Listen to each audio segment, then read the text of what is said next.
أعوذ بالله من الشيطان الرجيم بسم الله الرحمن الرحيم وإلهكم إله واحد وإلهكم إله واحد لا إله إلا هو الرحمن الرحيم صدق الله العظيم وَإِلَٰهُكُمْ اور تمہارا معبود، تمہارا الہ، الہٌ ایک ہی الہ ہے، الہٌ واحد۔ الہٌ کا مطلب بھی ایک ہی ہوتا ہے اور ساتھ تاکید کے طور پر واحد ساتھ کہہ دیا نا اللہ رب العزت نے۔ وَإِلَٰهُكُمْ اور الہکم معبود تمہارا، الہ تمہارا جس کی تم نے بندگی کرنی ہے، عبد اور معبود سے بنا ہوا ہے، جسے عبد ہوتا ہے نا، اور جس کی تم نے عبادت کرنی ہے، غلامی کرنی ہے نا انسان نے، اور اس کا مطلب یہ ہوتا ہے کہ الہکم تمہارا معبود، یعنی ہم بندے ہیں، اس کے غلام ہیں، ہماری مرضی نہیں ہے، تو اللہ تعالیٰ ہی ہمیں بتا رہے ہیں جو تمہارا معبود ہے، جس کی تم نے پرورش عبادت کرنی ہے، جس کا کہنا ماننا ہے، اپنی تمہاری مرضی نہیں ہے، ٹھیک ہے۔ الہ واحد ایک ہی ہے، یہ توحید کے متعلق یہ بات آ رہی ہے۔ لا الہ نہیں کوئی معبود، نہیں کوئی معبود، نہیں کوئی الہ، پھر آگے دوبارہ کہہ دیا لا الہ، لا الہ نہیں کوئی الہ، نہیں کوئی معبود، الا ہو صرف وہی ہے، وہ کیا ہے؟ الرحمن الرحیم، وہ رحمان بھی ہے اور رحیم بھی ہے۔ یہ دیکھنے کی بات ہے، سب سے پہلے اللہ رب العزت نے ہمیں جو دوسری اقوام تھی ان کی عادات اور ان کے اطوار، ان کے طور طریقے کے متعلق ہمیں ساری بات بتائی ہے کہ ان کو صفا مروہ کے متعلق انہیں بات بتائی ہے، اور سارے کے سارے ان لوگوں نے دین کو چینج کر دیا، ان کے رشدوانیوں نے چینج کر دیا اور توحید سے وہ ہٹ گئے۔ تو اور آخر کا جو بنی اسرائیل ہے ان کی، یعنی یہ ساری کی ساری ان کے اوپر یہ ساری بات آ رہی ہے، اور انہوں نے کیا کیا تھا؟ جو دین، جو توحید ان کو دی گئی تھی، اس توحید کو، یعنی وہ اللہ کے عبد ان کو بنایا گیا۔ بنی اسرائیل کا مطلب یہ ہے عبداللہ، اور ان کو نبوت دی گئی، ان کے اوپر ان میں یعنی بہت سارے انبیاء، بہت سارے رسول بھیجے گئے انہی میں، اور ان لوگوں نے کیا کیا؟ اللہ تعالیٰ کی جو پچھلی آیات ہم پڑھ چکے ہیں ان میں اللہ تعالیٰ کی آیات کو ان کو چھپایا، اور جو بینات واضح ہدایات تھی ان کو بھی چھپایا، اور لوگوں کے لیے وہ کتاب تھی۔ تو اور کیا ہوا؟ ان پر اللہ نے ان پر لعنت پھٹکار کر دی۔ پھٹکار کا نتیجہ یہ ہوا کہ ان لوگوں کی ڈائریکٹلی اللہ رب العزت نے ہمیں بتا دیا، ان میں سے جن لوگوں نے، اور ساتھ یہ بتایا جن لوگوں نے،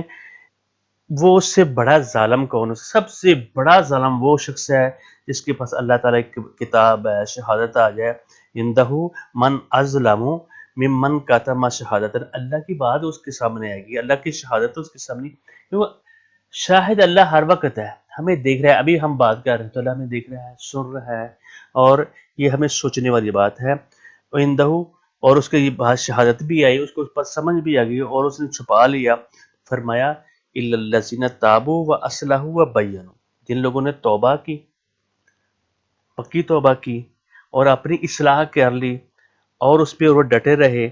فاولئک اتوب علیہم، تو ان کی توبہ قبول اللہ رب العزت نے کر دی۔ اور باقی جو بچے تھے اولئک علیہم لعنت اللہ، جن لوگوں کفر پر اڑے رہے، ان الذین کفروا، وہ جو لوگ کفر پر اڑے رہے اور اس حالت میں مر گئے، انہوں نے توبہ بھی نہیں کی، مرنے سے پہلے توبہ نہیں کی۔ جو مرنے سے پہلے توبہ کر لیتا ہے، سچے دل سے توبہ کرتا ہے، اللہ تعالیٰ اس کی توبہ قبول کر لیتے ہیں۔ انہوں نے نہیں کی، اور ان پر اللہ تعالیٰ کی لعنت آ گئی، فرشتوں کی بھی لعنت آ گئی، اور تمام لوگوں کی لعنت آ گئی، اور ساتھ فرما دیا یہ ہمیشہ ہمیشہ رہیں گے، ان پر ہلکا بھی عذاب نہیں کیا جائے گا۔ کہیں گے نا ایک دن کیا عذاب کم کا، تو وہ نہیں کیا جائے گا، اور ان کو نہ ڈگل دی جائے گی۔ اور اللہ رب العزت یہ بتا رہے ہیں جتنے بھی اقوام ہے، جتنے بھی رسول ہے، اور ان کو ان کا توحید جو ہے، توحید میں کہیں بھی فرق نہیں آتا، شریعت میں تھوڑا بہت فرق آ جاتا ہے، اس کے طریقہ کار، عبادت کے طریقے جو مناسک ہے وہ تو بدل سکتے ہیں اور ان کے احکام بدل سکتے ہیں، لیکن توحید میں کمپرومائز نہیں ہو سکتا۔ اور اسی طریقے اللہ تعالیٰ اس آیت میں اللہ رب العزت کہہ رہے ہیں وَإِلَٰهُكُمْ، تمہارا معبود، الہ، ایک ہی معبود ہے، الہ واحد، ایک ہی الہ ہے، ایک ہی ہائی تروا مشکل شاہ، کچھ بھی کرنے والا صرف ایک ہی ہے۔ پھر آگے اللہ کہہ دیا لا الہ، نہیں کوئی الہ، نہیں کوئی معبود، الا اللہ، سوائے اللہ، اللہ سوائے وہی ہے، اور وہ کیا ہے؟ رحمان الرحیم، رحمان بھی اور رحیم بھی۔ تمہیں ساری کی ساری اس نے سہولتیں دی ہیں، تمہارے نفس میں بھی سہولتیں دی ہیں، تمہیں کھانے پینے کی سہولتیں، ایک سانس لے دوسری تقاضا کر رہی ہے، اس کی رحمت برسی جا رہی ہے، برسے جا رہی ہے، دنیا میں تمہیں کوئی اس نے تفریق نہیں کی، اور دنیا میں جتنے بھی معاملات ہیں تمہارے لیے اس نے دنیا سجا دی ہے، اور اس میں یہ ٹائم دیا ہے اس دنیا میں رہنے کے لیے۔ اور یہ اب یہود کی یہ ساری کی ساری بات ہو رہی ہے کہ ان لوگوں نے ایسا نہیں کیا، اور ان کو میں نے تورات دی، سب کچھ دینے کے باوجود بھی ان لوگوں نے اس میں اپنے انداز میں اپنے مطلب کی چیزیں بنانے شروع کر دی اور دین کو چھپانا شروع کر دیا۔ اور یہ ایسا ہو رہا ہے کہ جس طرح کے رسول آتا ہے نا ایک امت کے اوپر، حضرت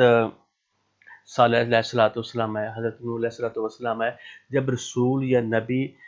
رسول آتا ہے اور اب امت کو سمجھاتا رہتا ہے اور یہ کہتا ہے کہ جس وقت آخری فیصلہ ہو جاتا ہے اور نیک بندوں کو اللہ تعالیٰ الگ کر کے دوسروں کو تباہ برباد کر دیتا ہے، اسی طرح اللہ رب العزت نے اس امت کو، یہ بڑی امت رہی اور کئی سال تک اسی طریقے سے کئی سال تک لگی رہی، اور ان کو اللہ تعالیٰ نے فضیلت دی اور ان کے سارے کا سارا کے پیچھے ذکر کیا ہے، اور ان کے منصب سے اس جاہ و حشمت سے ان کو ہٹا دیا اللہ رب العزت نے، جب ان کو ان کے عادات بگڑ کے، ان کے اطوار بگڑ گیا، اور ان سے آخر کار ان کی جو دعوت تھی اور امامت تھی ان کی نااہلی کی وجہ سے ان سے چھین لی گئی، اور کس کو دے دی گئی؟ محمد الرسول اللہ صلی اللہ علیہ وآلہ وسلم کو۔ اور اس امت کو یہ سنا کر جو پیچھے ساری بات ہے یہ بتایا ہمیں جا رہا ہے، تم نے یہ کرتوتے، تم نے یہ معاملات نہیں کرے، تمہارا الہ ایک ہے، اسی کی تم نے عبادت کرنی ہے، چیز چھپانی نہیں ہے، جو کوئی تم کو مسئلہ پوچھے تم نے صحیح بتانا ہے، اگر نہیں صحیح بتاؤ گے اور تمہارا وہی حشر ہوگا۔ یہ انسان کو ہمیں رب العزت بتا رہے ہیں، یہ اب تمہارے پاس ہے، اب کعبہ تمہارے پاس ہے، تم ملت ابراہیم پر آ گئے ہو، اور یہ توحید کا جو نسخہ ہمارے پاس آ رہا ہے اللہ تعالیٰ نے ہمیں سمجھا رہے ہیں، جس طرح کی جتنی تحریکیں اٹھتی ہیں اور انسان اپنی خواہشات، مفادات اور تعصبات کا ایجنٹ بنا رہتا ہے، اور جتنی بھی تحریک بھی کبھی کو اٹھتی ہے، کمیونسٹ کی تحریک ہوتی ہے، وہ اللہ تعالیٰ کو سب مانتے ہیں، لیکن اس میں ملاوٹ کر دیں، جو ملاوٹ کرے گا وہ اس کا اللہ تعالیٰ اس کا حساب لے ہے۔ اب ہمیں یہ جو آیت ہے یہ بڑی جامع آیت ہے، اور اس میں اللہ رب العزت بتا رہے ہیں الہکم الہ واحد، جس طریقے سے اللہ رب العزت ہمیں اس نے بتایا کہ جو تمہارے پاس یہ آئے سورۃ الفاتحہ،